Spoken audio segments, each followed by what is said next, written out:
एक बात पर विश्वास कर लीजिए कि आपको कोई भी सुखी नहीं कर सकता।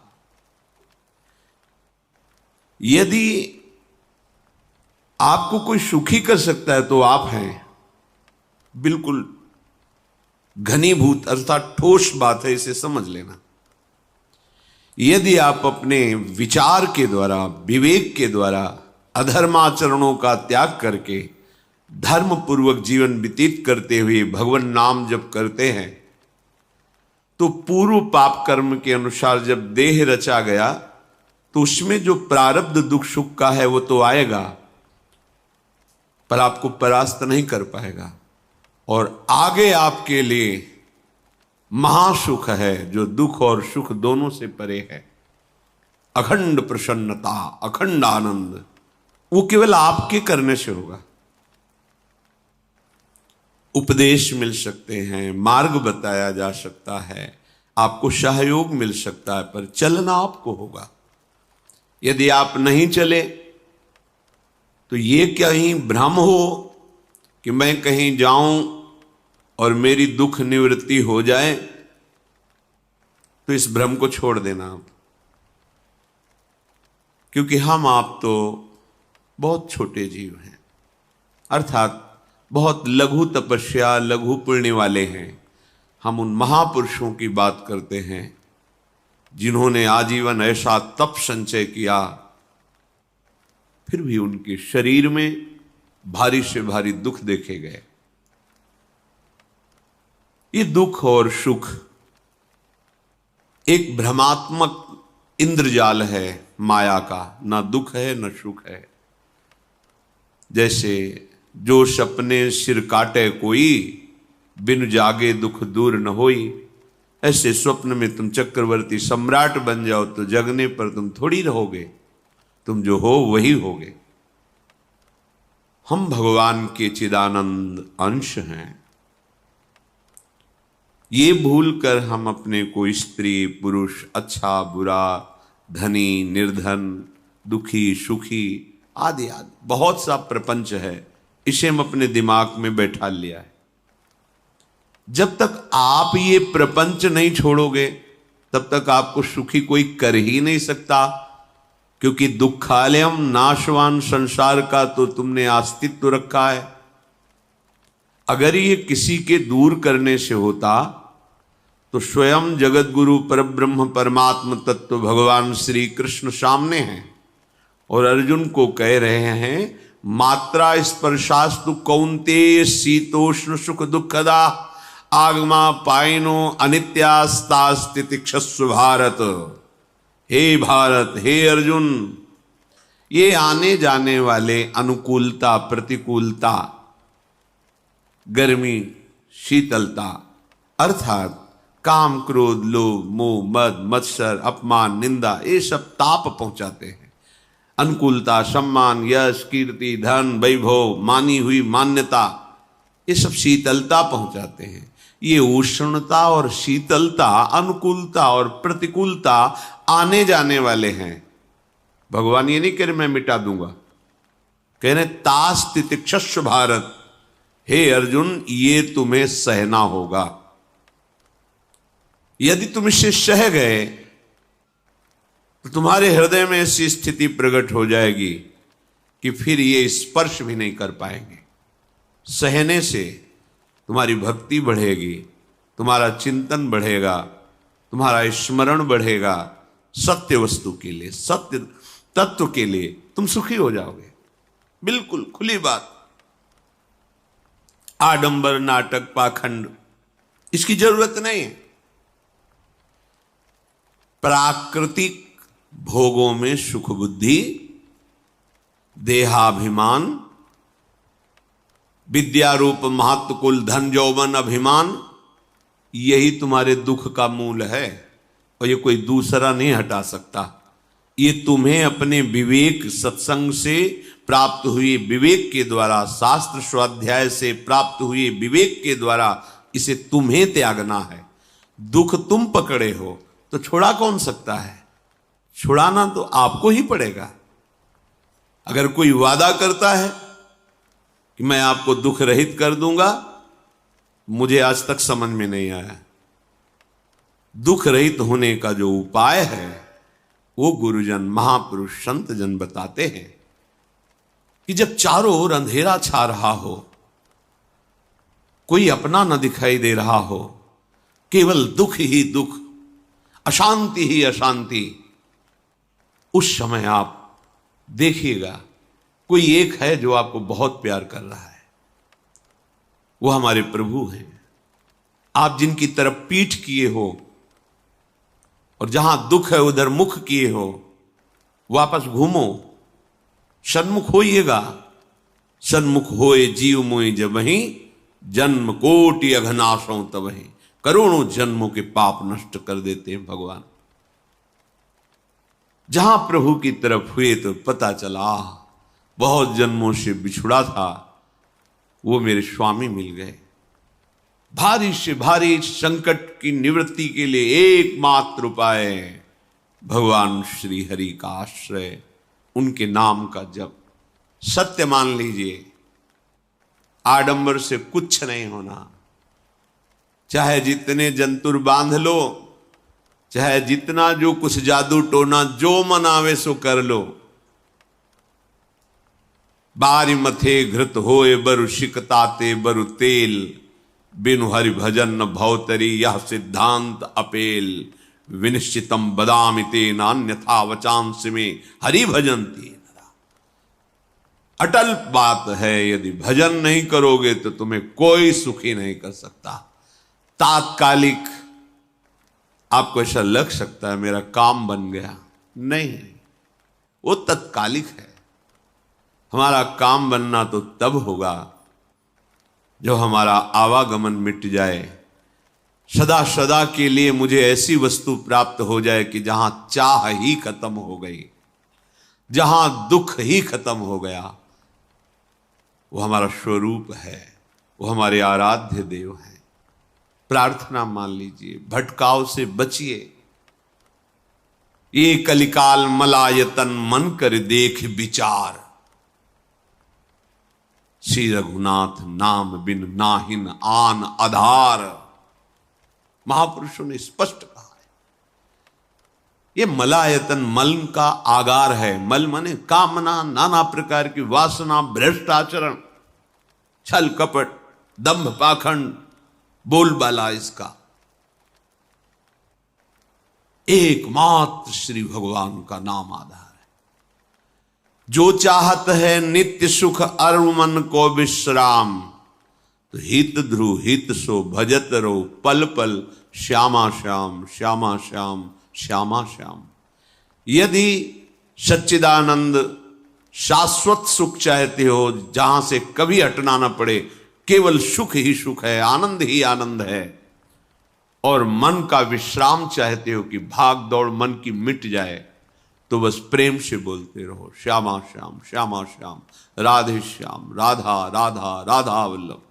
ये बड़ी शोध करके महापुरुषों ने बात कही है।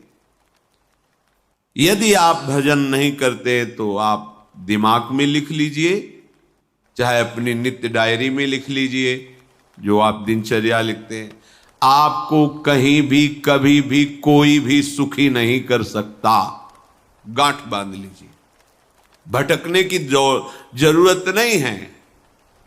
और यदि नाम जप करने लगे, धर्माचरण करने लगे, तो तुम आशीर्वाद देने वाले बन जाओगे। सातरति सातरति सा लोकांतारयति। ध्यान दीजिए, वो तर जाता है, वह तर जाता है, वो लोकों को तार देता है। जब पृथ्वी में भयंकर पापाचरण की वृद्धि हुई, असुरों के द्वारा प्रेरित होकर के जहां भी धर्माचरण, नाम कीर्तन, यज्ञ, हवन, होम, ऋषि मुनि विध्वंस कर दो, क्या हुआ? कोई दूसरा दिखाई दिया क्या? नहीं, किसी की सामर्थ्य नहीं थी। सब मिलकर के ब्रह्मा जी के पास गए, जो ईश्वर कोटि के महापुरुष, सबने ब्रह्मा जी से प्रार्थना की। ब्रह्मा जी ने कहा, हम भी जिनके सेवक हैं, वही प्रभु अब हमारे दुख का निवारण कर सकते हैं। सोचो, आप किसी और से दुख निवृत्त कराना चाहते हैं, जिसने सृष्टि बनाई है। भगवान ब्रह्मा जी भी कह रहे हैं मैं जिनके सेवक हूं, वही प्रभु हमारे और आप सबके दुखों का निवारण करते हैं। तो आपको समझ में नहीं आ रहा कि एकमात्र भगवान श्री हरि ही हमारे दुख का निवारण कर सकते हैं। हमें कहीं भागने दौड़ने की जरूरत नहीं है। साधु समागम इसलिए किया जाता है कि हृदय पवित्र हो जाए, पवित्र हृदय की पहचान बुद्धि में विवेक का प्रादुर्भाव हो जाए, और विवेक से मोह का नाश करके हम निरंतर प्रभु के प्रेम में डूबे, भजन में डूबे। सबने एक साथ मिलकर के विचार किया कि महासुख सिंधु प्रभु से विनय करनी तो कहां जाया जाए? वैकुंठ चले, किसी ने कहा क्षीर सागर चले।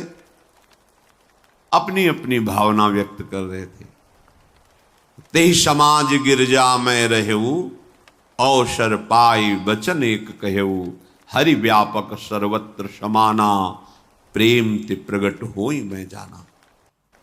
हे गिरिजा, परम वैष्णवाचार्य भगवान महादेव जी कहते हैं, उस देव समुदाय में हम भी थे। हमने कहा कि हमारे तो हृदय में बात ऐसी आती है कि कहीं भागने की जरूरत नहीं है। हरि व्यापक सर्वत्र समाना, जैसे वो वैकुंठ में विराजमान है, क्षीर समुद्र में विराजमान है, ऐसे कण कण में विराजमान है। बस तुम प्रेम से पुकारो, जहां पुकारोगे वहीं प्रभु प्रकट हो जाएंगे। नाम बाणी जहां श्याम श्यामा तहां, नाम बाणी निकट श्याम श्यामा प्रगट। सिद्ध सिद्धांत है, भटकने की जरूरत नहीं। जहां हो वहीं से प्रिया प्रीतम का नाम पुकारो, नाम कीर्तन करो, उनकी लीलाओं का गायन करो, सबको सुख देने की भावना करो। देखो तुम्हारी दृष्टि बदलती चली जाएगी, भगवत साक्षात्कार करने की योग्यता आने लगेगी। ऐसा ही हुआ। सबने मिलकर के श्री भगवान को विनय पूर्वक आर्त भाव से पुकारा। आकाशवाणी हुई, निर्भय हो जाओ, निश्चिंत हो जाओ, मैं स्वयं अपने अंशों के सहित अवतार लेकर इस भूमि का भार हरण करूंगा।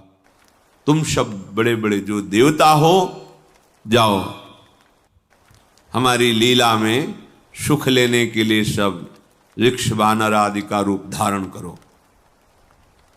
ब्रह्मा जी, महादेव जी, बड़े बड़े ईश्वर कोटि के लोकपाल बहुत प्रसन्न हुए, क्योंकि भगवद वाणी सत्य है, त्रिकाल सत्य है। सबको विश्वास हो गया कि अब मारा तो जाएगा ये महासुर, जिसको लगता था कोई ना मंत्र के द्वारा मार सकता है ना अस्त्र के द्वारा मार सकता है। स्वयं श्री भगवान पधार रहे। भगवान ने जो निरंतर भजन प्राण रहते हैं, कश्यप जी, अदिति जी, वो भगवान के वात्सल्य में भरे थे। प्रभु जब प्रकट हुए तो उनसे कहा, मुझे आप जैसा पुत्र चाहिए। प्रभु ने कहा कि मेरे जैसा तो मैं ही हूं, अद्वितीय हूं, दूसरा कोई है नहीं, मैं ही अवतरित होऊंगा। भजन में देखो कितनी सामर्थ्य है। जगत पिता को पुत्र रूप में प्राप्त कर रहे हैं। वही चक्रवर्ती सम्राट अवधपुरी के नरेश महाराज दशरथ जी के रूप में, जिनके महामहिम अद्भुत सौभाग्य प्राप्त करने वाली तीन ये रानियां, श्री कौशल्या जी, श्री कैकेयी जी, श्री सुमित्रा जी, भगवान वशिष्ठ जी इनके गुरुदेव हैं। प्रायः बड़े बड़े महान जो राज्य पालक रहे, उनके ऊपर, राजा के ऊपर महाराजा विराजमान रहे। ऊपर से स्वर्गलोक आदि लोकों से भी ये शिक्षा मिली है। देवराजेंद्र तो भगवान बृहस्पति, दैत्यराज बलि तो भगवान शुक्राचार्य, जनक जी तो सदानंद जी महाराज, दशरथ जी तो वशिष्ठ जी महाराज, ऐसा था। क्योंकि जहां हमारा विवेक काम नहीं करता वहां ये ब्रह्मबोध संपन्न महापुरुष तत्काल हमको संभालते हैं। महाराज दशरथ जी के हृदय में प्रबल लालसा हुई कि अब अवस्था व्यतीत होती जा रही है, पर जो गृहस्थ धर्म का परम लाभ है वो तो हुआ ही नहीं। वशिष्ठ जी के चरणों में प्रणाम करके कहा, भगवान एक ही बात की असंतुष्टता है, हमारे कोई पुत्र नहीं है। वशिष्ठ जी ध्यानस्थ हुए, ध्यान में देखा और उनका, तुम्हारा जैसा सौभाग्य अन्य का किसी का नहीं हो सकता। तुम्हारे यहां स्वयं सच्चिदानंद भगवान श्री हरि अपने अंशों के साथ अवतरित हो रहे। श्रृंगी ऋषि को बुलाया गया, पुत्रेष्टि यज्ञ करी, उसमें साक्षात भगवान अग्निदेव प्रकट होकर के खीर दिया और कहा अपनी रानियों को पवा दीजिए। वशिष्ठ जी के आज्ञा के अनुसार उस खीर को 2 भाग में किया। प्रथम भाग श्री कौशल्या जी को दिया, जो दूसरा भाग था उसके 2 भाग किए, उसका 1 भाग कैकेयी जी को दिया।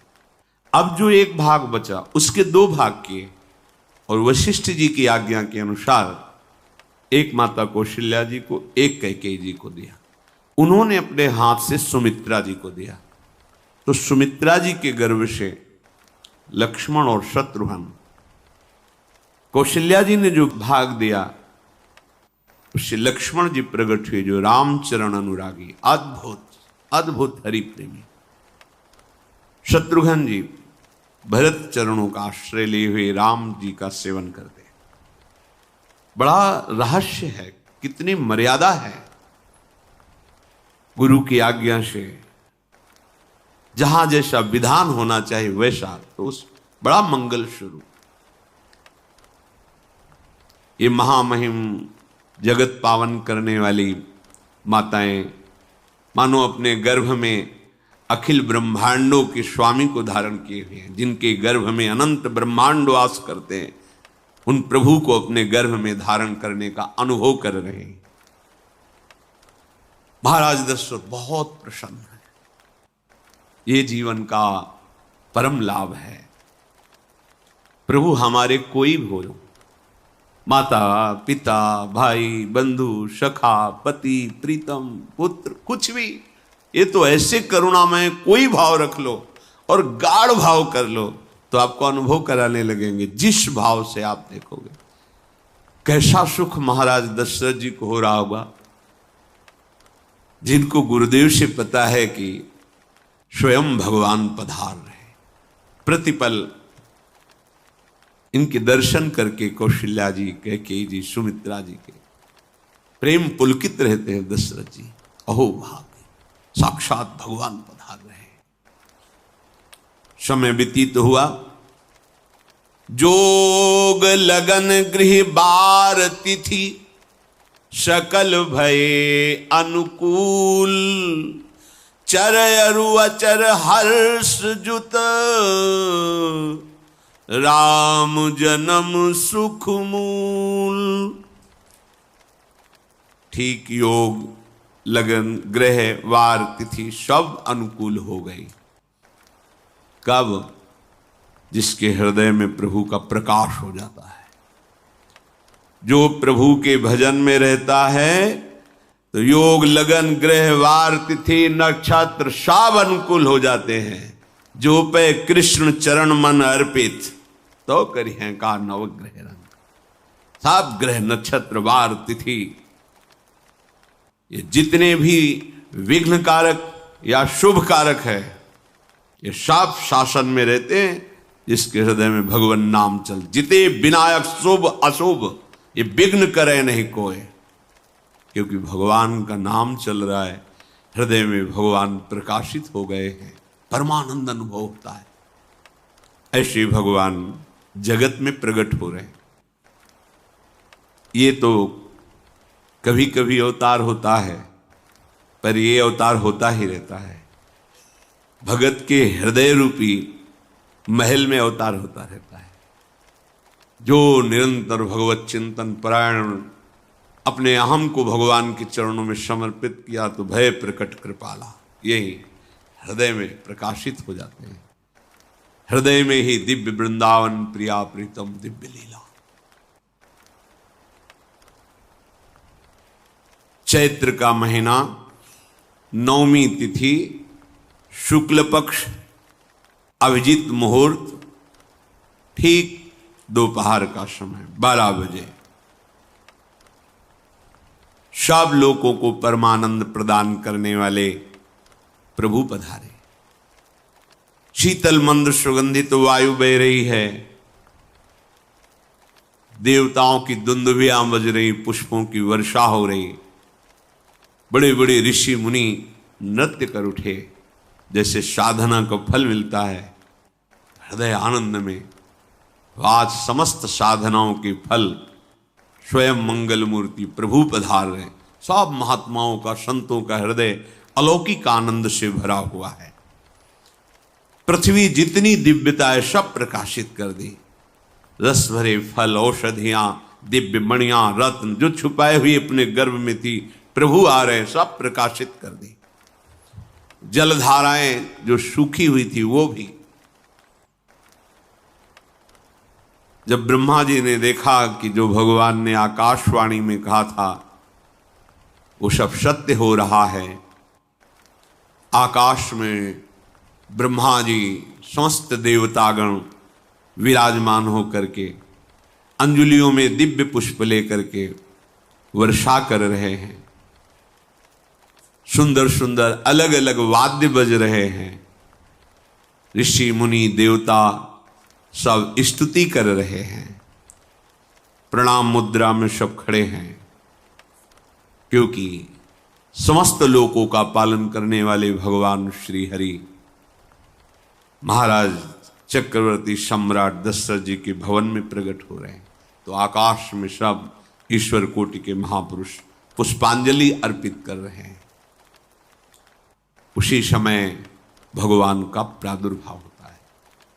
भगवान कभी गर्भ से नहीं प्रकट होते, लीला होती है, ऐसा अनुभव होता है गर्भ है, पर पहले भगवान भगवान के रूप में प्रकट होते हैं, फिर वो बालक बन जाते हैं। कभी ऐसा कहीं नहीं मिला, अनुभव होता है ऐसा, समय से गर्भ रहा, समय से गर्भ बढ़ा, ऐसा अनुभव होता है, पर भगवान प्रकट होते हैं। इसीलिए भय प्रगट कृपाला दीन दयाला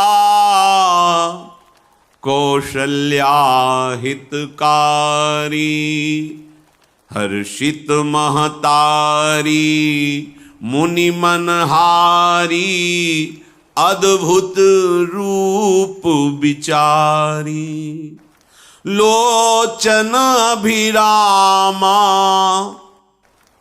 तनु घन श्यामा निज आयुध भुज चारी भूषण बनमाला नयन विशाला शोभा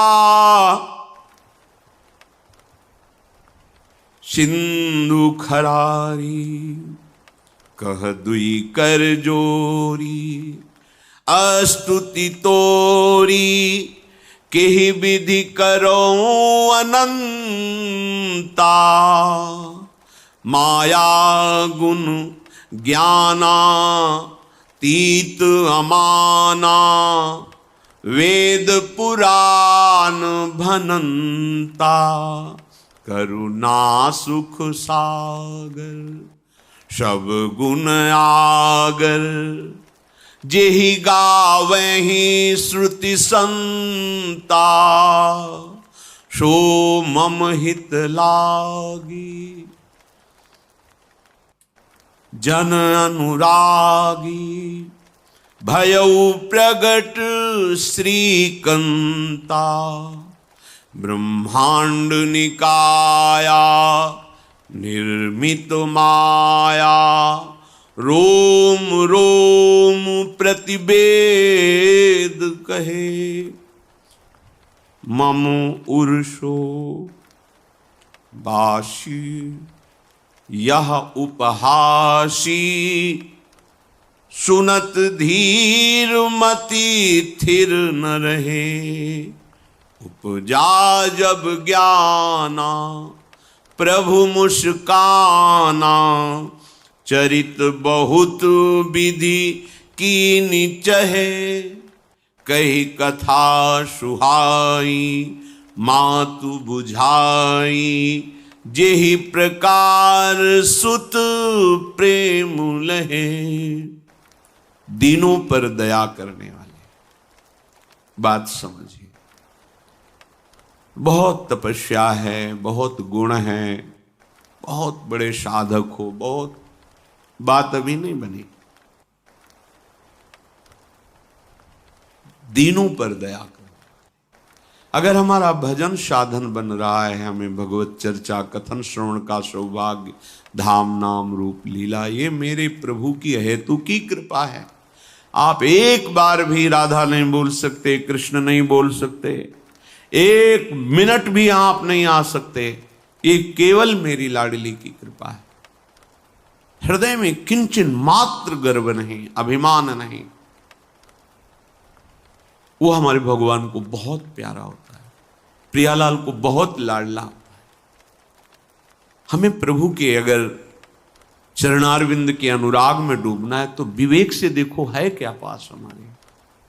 अगर कुछ भी दिया हुआ है भौतिक आध्यात्मिक, वो सब मेरे प्रभु का दिया हुआ है, तो गर्व किस बात का, अहंकार किस बात, तो दैन्यता आ जाएगी।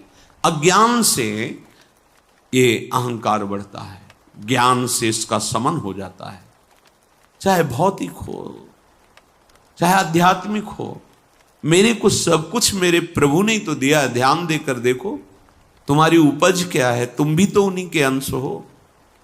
न तुमने शरीर बनाया, न संसार बनाया, तो फिर अध्यात्म तो भौतिक अध्यात्म सब कुछ मेरे प्रभु का दिया हुआ है, सब कुछ प्रभु में है, तो फिर अहंकार किस बात का, दैन्य हो जाओ। यंत्र कहे कि मैं दक्षिण की तरफ चलूंगा और यंत्री तुम्हें उत्तर की तरफ चलावे तो एक कदम चल नहीं सकता यंत्र, ठीक ऐसे ही तुम हो। पर यह ज्ञान ना होने के कारण अहम वृत्ति को स्वीकार करके मनमानी आचरणों में उतर गए। अब तुम्हारा यंत्री माया हुई, यंत्रारूढ़ानि मम माया। और यदि भगवद आज्ञा का पालन करते हुए भजन परायण, तो आप भगवान के हाथ के यंत्र बन जाओगे, महासुख में निमग्न हो जाओगे। जो दीनों पर सदैव दुलार करते हैं, माता कौशल्या जी को परम सुख देने वाले प्रभु प्रकट हुए। मुनियों के मन का हरण करने वाले प्रभु को सामने देख करके कौशल्या जी आनंद मगन हो गई। प्रभु कहां? सामने। आनंद क्यों मगन, नेत्रों से अश्रुधारा चल रही कौशल्या जी की। सामने देखा श्याम सुंदर विराजमान है, लोचन अभिरामा तनु घन श्यामा। ऐसी अद्भुत श्यामता त्रिभुवन में नहीं, ब्रह्मा जी की बनाई हुई नहीं कोई ऐसी श्यामता जिससे उदाहरण दिया जाए कि प्रभु के श्रीअंग की श्यामता कैसी है।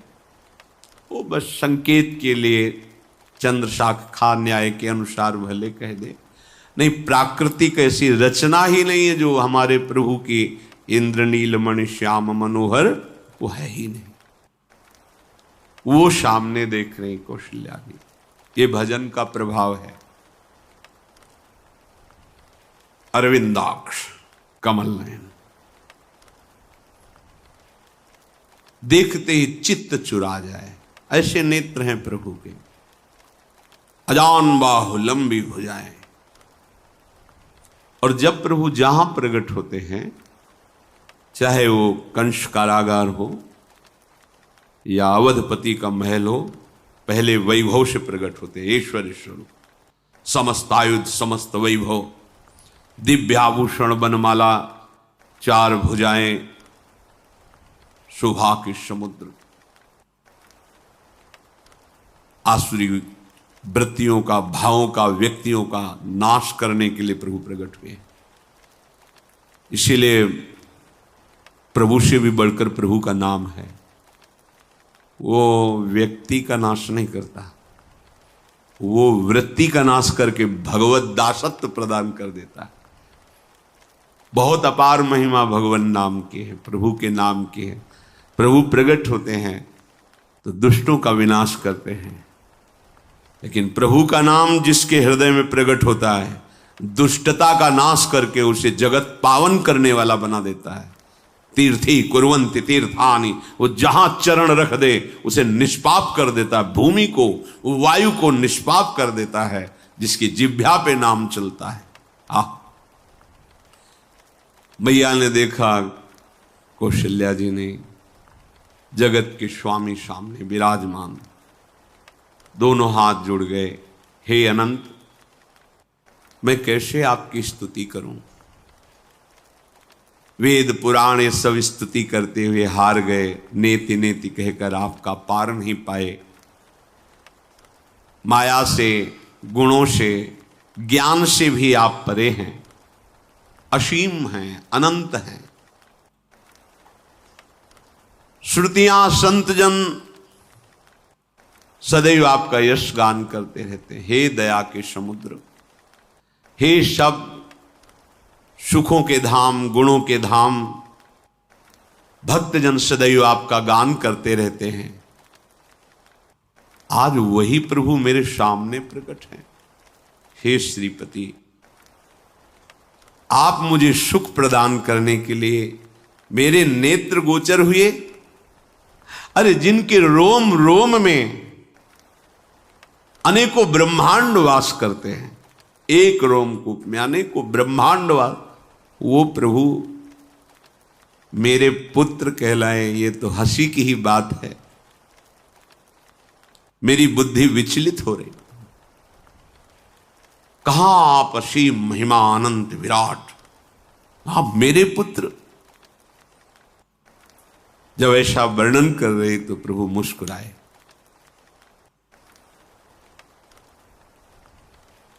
बहुत प्रकार से मैं आपको सुख देना चाहता हूं, इसलिए पहले मैं इस रूप में आया हूं कि आपने जो भजन करके मांगा था कि मेरे जैसा पुत्र हो, तो देखो मैं ही स्वयं, मेरे जैसा और कोई है ही नहीं, मैं ही स्वयं आया हूं। तुम्हें याद है? याद, स्मृति आई। हाँ, फिर प्रभु अब इस रूप में नहीं।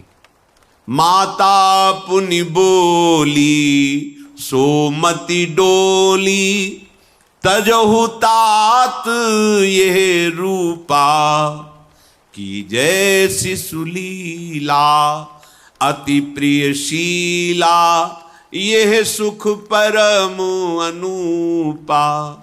हाँ हाँ प्रभु, याद आ गया। ओहो, अहो भाग्य, अहो भाग्य। तो फिर प्रभु ये रूप छोड़ो और जो सुख देने के लिए आप पधारे हो वो रूप धारण करो। प्रभु, जब आप हमारे पुत्र बनने के लिए आए हो तो फिर शिष्य रूप धारण करो। जो ही माता कौशल्या जी ने ऐसे वचन उचारे तो सुनी बचन सुजाना, रोदन ठाना, होई बालक सुरभूपा, यह चरित जिगावही, हरि पद पावही, तेन परही भवकूपा। इतना सुनते ही सुजान भगवान श्री हरि नवजात शिशु होकर के रोने लगे। जो इस पावन चरित्र का गान या श्रवण करता है वो कभी दोबारा इस संसार में जन्म नहीं लेता है। भगवान के कैसे महामहिम चरित्र। देखो अभी भगवान प्रकट हो रहे हैं और उसका फल बता रहे कि जो भगवान की इस पावन लीला का गायन या श्रवण करेगा, दूसरे साधन बने न बने, निश्चित वो भगवत प्राप्त हो जाएगा। इसका फल ही है ये चरित जे गावहीं हरिपद पावहीं ते न परहीं भवकूपा। ब्रह्म ऋषियों के लिए, गौ देवता संत भक्तों के लिए स्वयं भगवान लीला सुख प्रदान करने के लिए अवतरित हुए हैं। सतोगुण रजोगुण तमोगुण से अतीत भगवान का चिदानंदमय देह है, मनुष्य रूप में ही प्रकट हो रहे हैं। पर ये मायाकृत नहीं, ब्रह्मा की सृष्टि का नहीं है। चिदानंद सच्चिदानंद रूपाय, ऐसे ही चिदानंदमय देह तुम्हारी विगत विकार जान अधिकारी। निज इच्छा निर्मित तनु है, कर्म बंधन से नहीं, प्रकृति के अधीन नहीं, प्रकृति को अधीन करके स्वयं की इच्छा से आत्मस्वरूप सच्चिदानंद भगवान का विग्रह है। अब शिशु का रोदन सुन करके जैसे समुद्र में ज्वार भाटा आ जाता है, ऐसे महाराज दशरथ जी के भवन में सुख सिंधु की बाढ़ आ गई। महारानी कौशल्या जी ने शिशु का जन्म किया। ऐसा जन्म हुआ है जन्म मरण मिटाने वाला। आप सोचते होंगे कि ये प्रिया प्रीतम के अनुरागी, हम आपको सच्ची कहते हैं, हम इनकी बात कर रहे हैं ना तो दिमाग में रील कुछ और ही चलती है। हमें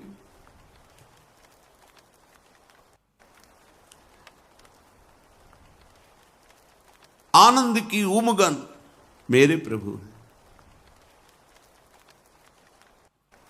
कल जब इस प्रसंग का गायन करना है तो थोड़ा चिंतन कर रहे थे, तो जब जनकपुर की सीमा में भगवान विश्वामित्र जी के साथ पधारते, आगे प्रसंग आएगा,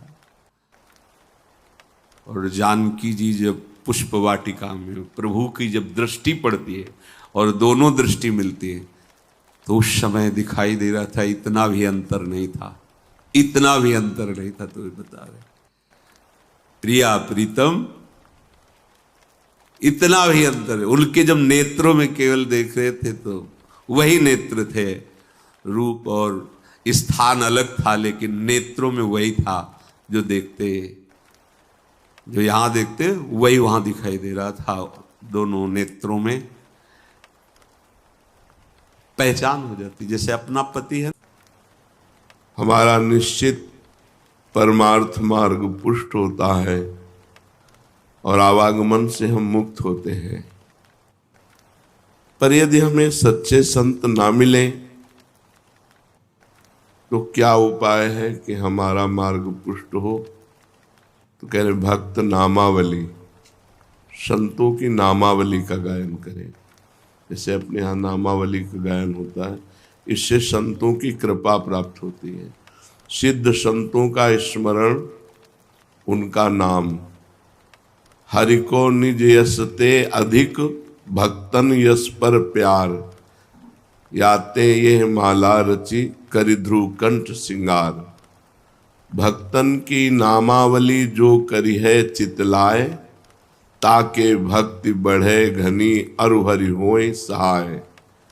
अजहु सोच विचार के गहि भक्तन पद ओट, हरि कृपालु सब पाछली क्षमि है तेरी खोट। आज भी सोच विचार लो कि तुम्हारे में क्या सामर्थ्य है।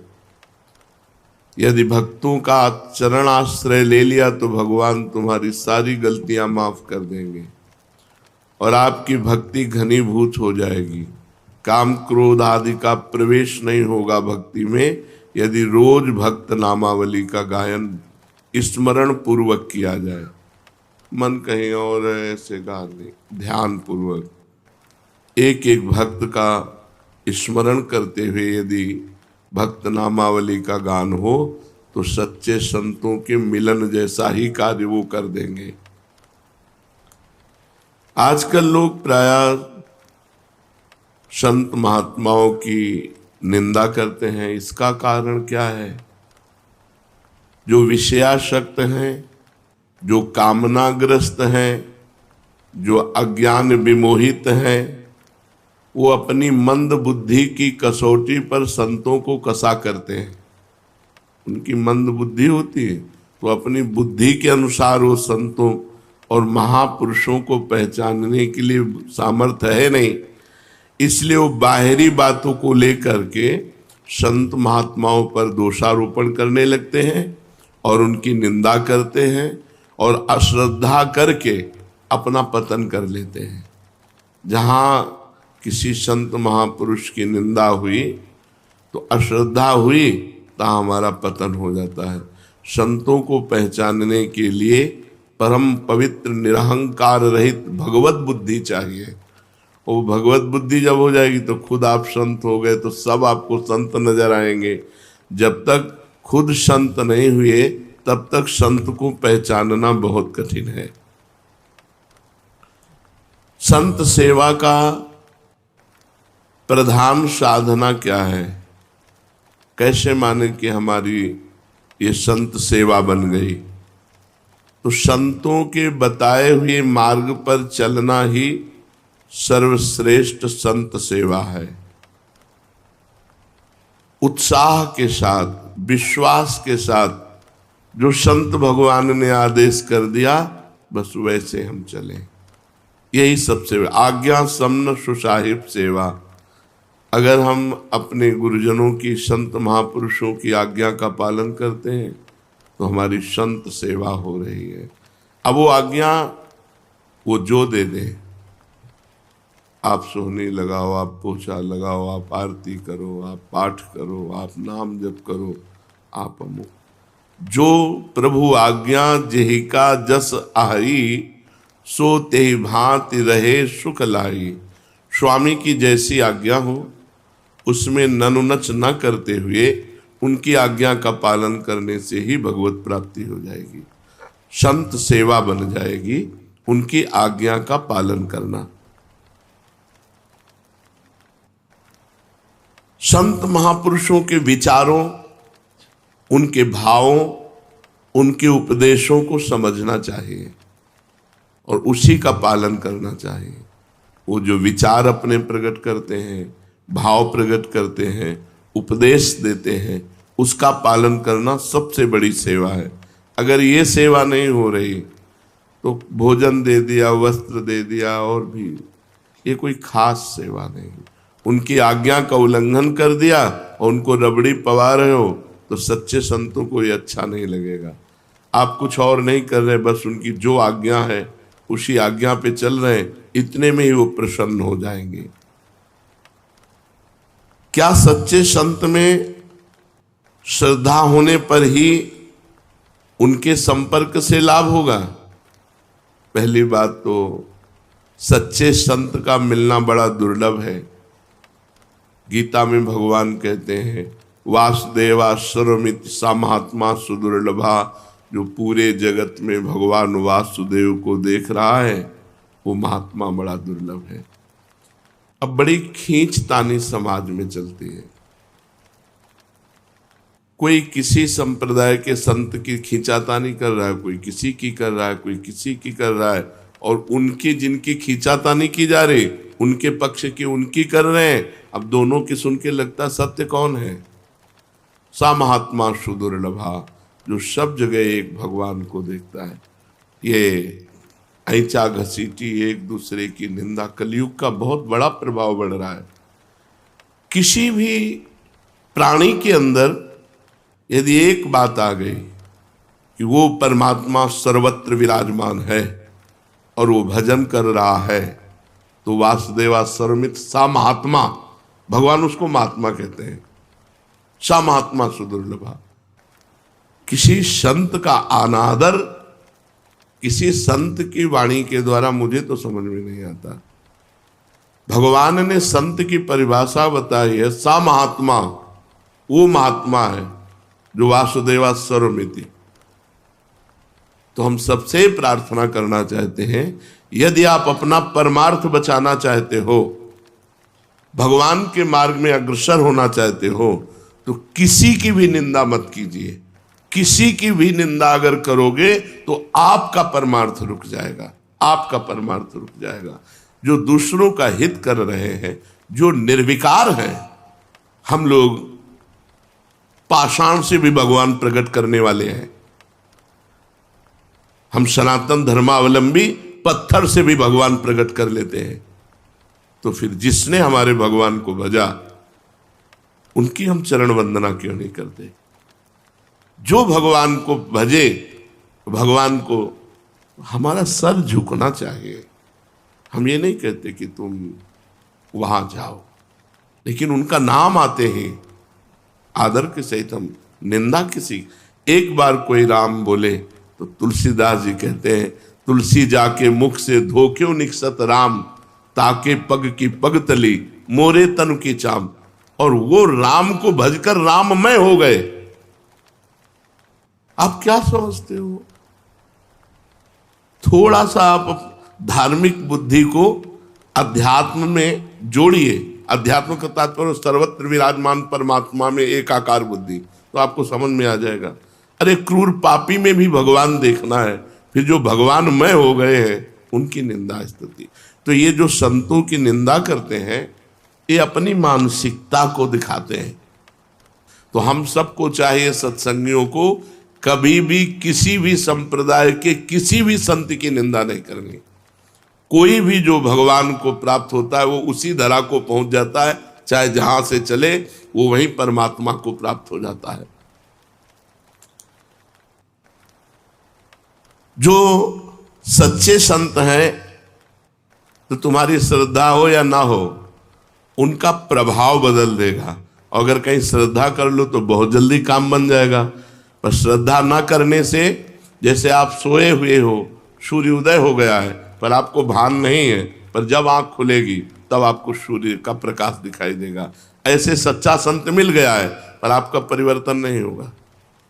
परिवर्तन तब होगा जब श्रद्धा की आंख खुलेगी, तब आपको प्रकाश दिखाई देगा। अगर हम श्रद्धा पूर्वक किसी संत का सेवन करें तो बहुत जल्दी परिवर्तन हो जाएगा। और अगर अश्रद्धा से भी सेवन करें तो श्रद्धा आ जाएगी, धीरे धीरे श्रद्धा आ जाएगी। पर किसी संत की बाहरी परिवेश से हम किसी संत की आंतरिक स्थिति को नहीं जान सकते। बाहरी परिवेश उनका संसारिक हो सकता है, लेकिन अंतर में उनकी बहुत ऊंची स्थिति हो सकती है। अंतर की स्थिति को कोई अंतर वाला ही जान सकता है। संतों को एकांत में रहकर मौन साधना करना ठीक है या लोक कल्याण के कार्य करना ठीक है? एक महात्मा परम सिद्ध शक्ति संपन्न एकांत में रहता है, लेकिन वहीं से जगत का मंगल करता है। सर्वे भवन्तु सुखिनः, सर्वे सन्तु निरामयाः, सर्वे भद्राणि पश्यन्तु मा कश्चित् दुःख भाग् भवेत्। उसके इतनी जोर की ऊर्जा शक्ति होती, पूरे संसार के कल्याण करने के लिए उनके शरीर से परमाणु निकलकर जगत मंगल करते रहते हैं। अगर ऐसे संत ना होते ना, तो जितना पापाचरण हो रहा है ना, तो भस्म हो जाए। ऐसी ऐसी मिसाइलें बनी है कि प्रांत का प्रांत आग लग जाए, नष्ट हो जाए। 2500 किलोमीटर दूर तक मार करने वाली, अब जरा सा बुद्धि खराब हो जाए तो प्रांत का प्रांत नष्ट हो जाए। और होंगे, अभी भजन हो रहा है, अभी भगवत शांति का प्रचार प्रकाश संतों से हो रहा है। कुछ प्रचार कर रहे हैं, कुछ प्रकाश कर रहे हैं। एकांत में जो बैठकर तो उनका प्रकाश होता है, उनके परमाणु जाते हैं और हर जीव के पापों का नाश करते हैं। एक है कि जो एकांत में बैठ करके खूब भजन करते हुए शक्ति संपन्न होकर जगत का मंगल करते हैं, और एक है जो भजन करते हुए दूसरों को उपदेश देते हुए दूसरों का मंगल कल्याण करते हैं। अगर दोनों को तौला जाए तो पहले वाला श्रेष्ठ निकलेगा। अगर दोनों का तौला जाए कि कल्याण दोनों में से किसके ज्यादा होंगे, तो उसके ज्यादा होंगे जो एकांत में बैठकर भजन कर रहा, मौन, कभी बोला नहीं, पर उसमें जो भजन के परमाणु हैं वो जीवों का परम मंगल कर देंगे। जीवन मुक्त पुरुष महापुरुषों के द्वारा जो कर्म होते हैं, क्या वो पाप पुण्य जैसे होते हैं? जैसे एक संसारी आदमी काम करता है, अच्छा तो पुण्य हो गया, बुरा तो पाप हो गया। तो जीवन मुक्त पुरुषों के द्वारा जो कार्य संपादन होता है, तो क्या वो शुभ अशुभ की तरह होता है, पाप पुण्य की तरह होता है? तो कह रहे महापुरुषों के द्वारा जो क्रिया होती है उसे कर्म संज्ञा दी ही नहीं जाती, उसे लीला कही जाती है। लीला है, वो गंगा स्नान कर रहे हैं तो उनकी लीला है, और नाली में स्नान कर रहे हैं तो उनकी लीला है, उसको कर्म संज्ञा नहीं दी जाती। जहां कर्ता ही नहीं बचा, अहंकार ही नष्ट हो गया, तो अब वो पूरे विश्व को भंडारा करा रहे तो कोई पुण्य नहीं, और उसके द्वारा कुछ लीलाएं हो रही तो कोई पाप नहीं। वो पाप और पुण्य दोनों से बड़े। अब अच्छा हो रहा है तो उसकी प्रशंसा करेंगे संसारिक, और अगर उनकी बुद्धि के खिलाफ हो रहा है तो उनकी अवहेलना करेंगे। जो सिद्ध संत होते हैं, देखो इसी में परीक्षित जी को संशय हो गया था कि धर्म के लिए भगवान ने अवतार लिया, वे रात्रि में एकांत में गोपिकाओं को बुला करके रास करना, ये क्या धर्म के विरुद्ध नहीं हुआ?